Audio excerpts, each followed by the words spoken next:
กดแข่งกันด้วย โอ้มึงดำโดดๆเด้อเชี่ยว บ่เห็นเว้ย มึงดำโดดๆเด้อ บ่เห็นนะ ว่ามึงดำลงก่อนฮอดพื้นไหมมันก็ค่อยเห็นเนาะ พอดยศบ่เห็น โอ้ยบ่ฮอดพื้นน่ะมันสิไปเห็น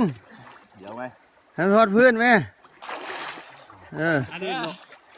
ให้มันฮอดพื้นไหมโอ้แล้วดำน้ำเลยเอาหัวจุ่มลงแล้วขึ้นแหละใจที่ขาดตายแล้วเป็น มุดบนจมเอาจับดู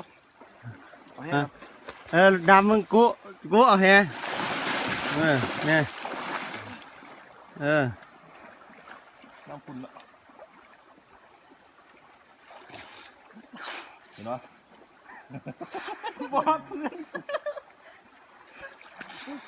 พันลาดิเนี่ย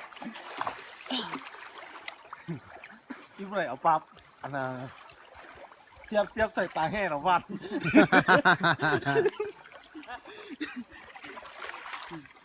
มุดเอาแห้งเลยนะ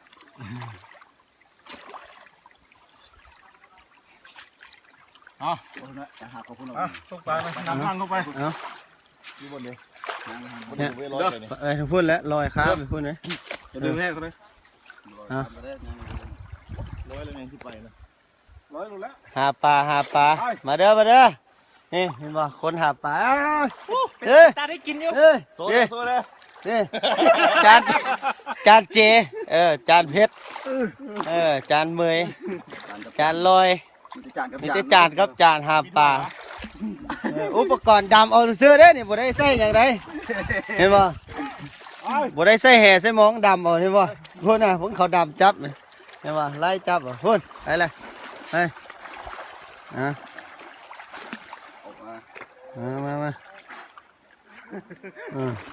มาหาป่ามาเนี่ยโอ้ธรรมชาติคักมาเด้อกินป่าเด้อหาป่ากระเป๋ารับผิดชอบไปร้อนเด้อยางนั่นต้องฟังพวกมันเกิดยางไปนั่นโทรศัพท์นี่จุ่มน้ำแต่เช็ดคลิปนี้